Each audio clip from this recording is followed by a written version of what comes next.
R3 ప్రేక్షకులకు నమస్కారం. మాదిగ దండోర ఉద్యమ నాయకుడు, ఎంఆర్పిఎస్ వ్యవస్థాపక ప్రధాన కార్యదర్శి కృపాకర్ మాదిగ గారికి నమస్కారం. ఎస్సీ ఎస్టీ రిజర్వేషన్ లో సుప్రీంకోర్టు తీర్పు నేపథ్యంలో రాష్ట్ర ప్రభుత్వాలు ఏం చేస్తే బాగుంటుందన్నారు, మీ అభిప్రాయం ఏమిటి? ఈ 2024 ఆగస్టు 1వ తేదీ నాడు సుప్రీంకోర్టు ఒక చారిత్రకమైనటువంటి తీర్పునిచ్చింది. దేశవ్యాప్తంగా ఉన్నటువంటి దేశ జనాభాలో 3వ వంతుకు పైగా ఉన్నటువంటి అణగారిన సమూహాలైనటువంటి షెడ్యూల్డ్ కులాలు, షెడ్యూల్డ్ తెగలు, దాదాపు 1150 షెడ్యూల్డ్ కులాలు ఉన్నాయి దేశంలో, 630 వరకు షెడ్యూల్డ్ ట్రైబ్స్ ఉన్నాయి దేశంలో.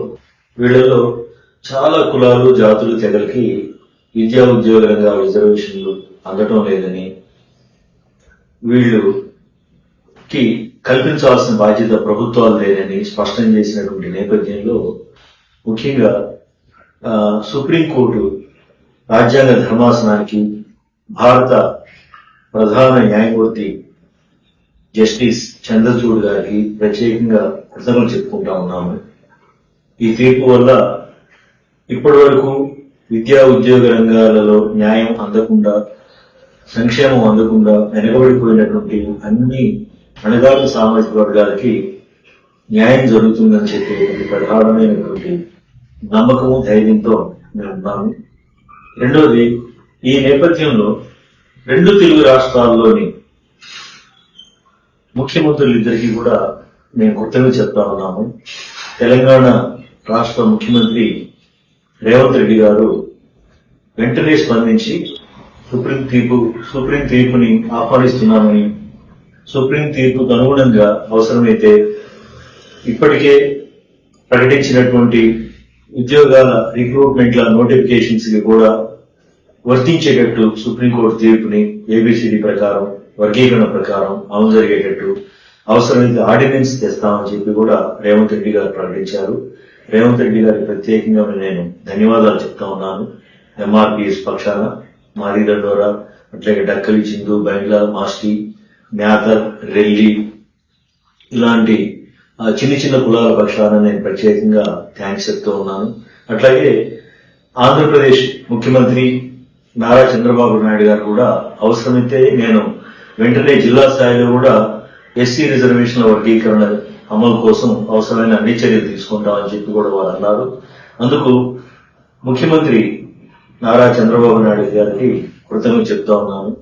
తక్షణమే ఇరు రాష్ట్రాల ముఖ్యమంత్రులు కూడా అవసరమైనటువంటి కసరత్తు చేసి అత్యున్నత అధికారులతో సమావేశమయ్యి రాబోయేటువంటి అసెంబ్లీ సమావేశాలలో ఎస్సీ రిజర్వేషన్ల వర్గీకరణ కోసం బిల్లులు ప్రవేశపెట్టి శాశ్వత ప్రాతిపదికన చట్టబద్ధత కల్పించి అత్యంత అణగారిన కులాలకి వాళ్ళ జనాభా దామాష ప్రకారం ముందుగా అవకాశం ఇస్తూ అట్లాంటి ప్రాధాన్యతలతో కూడినటువంటి న్యాయం చేయడానికి తక్షణమే చర్యలు తీసుకొని చట్టాలుగా రూపొందించి వాటిని అమలు జరపాలని చెప్పి నేను కోరుతూ ఉన్నాను.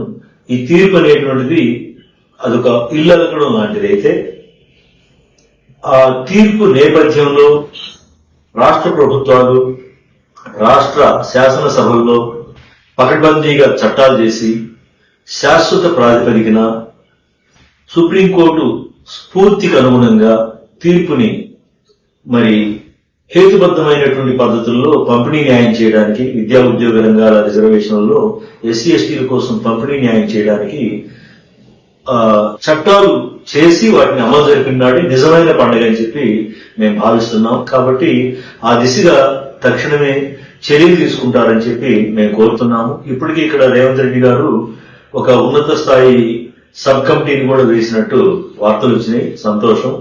ఇది వేగవంతం చేసి 2 తెలుగు రాష్ట్రాల ముఖ్యమంత్రులు, ప్రభుత్వాలు తక్షణమే ఈ అమల్లోకి వచ్చేటట్టుగా చేసి, ఎందుకంటే ఒకసారి జడ్జిమెంట్ వచ్చాక సాంకేతిక ప్రక్రియ, చట్టబద్ధమైన ప్రక్రియ, అనేటువంటి పేరుతో ఈ ఇంజస్టిస్ ని 78 ఏళ్లుగా జరుగుతున్నటువంటి ఈ అన్యాయాన్ని పొడిగించడం అనేటువంటి సరైనది కాదు. కాబట్టి ఈ అన్యాయానికి ఈ అసమతుల్యమైన లేదా వ్యత్యాసాలతో కూడిన అభివృద్ధి వ్యత్యాసాలతో కూడిన వెనకబడిపోయిన అణగాడిపోయిన కులాలు జాతులు తెగలకి ఈ అన్యాయం ఇప్పటికైనా తక్షణమే నిలుపుదల చేయాల్సి ఉంటుంది. ఆ నిలుపుదల చేయాలంటే తక్షణమే అసెంబ్లీలో చట్టాలు చేయాలి. చేసి అమలు జరిపిన నాడే మాకు నిజమైనటువంటి న్యాయం జరుగుతుంది. తద్వారా అప్పుడు మాకు పండుగ అని చెప్పి మేము తెలియజేసుకుంటా ఉన్నాం.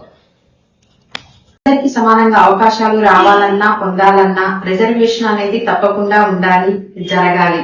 అలాగే ఇటీవల సుప్రీంకోర్టు కూడా రిజర్వేషన్ కి సానుకూలంగా తీర్పు ఇవ్వడంతో సామాజిక న్యాయము అలాగే సామాజిక అభివృద్ధి అందరిలో జరుగుతుంది అన్నది కృపాకర్ మాదిగ గారి అభిప్రాయం.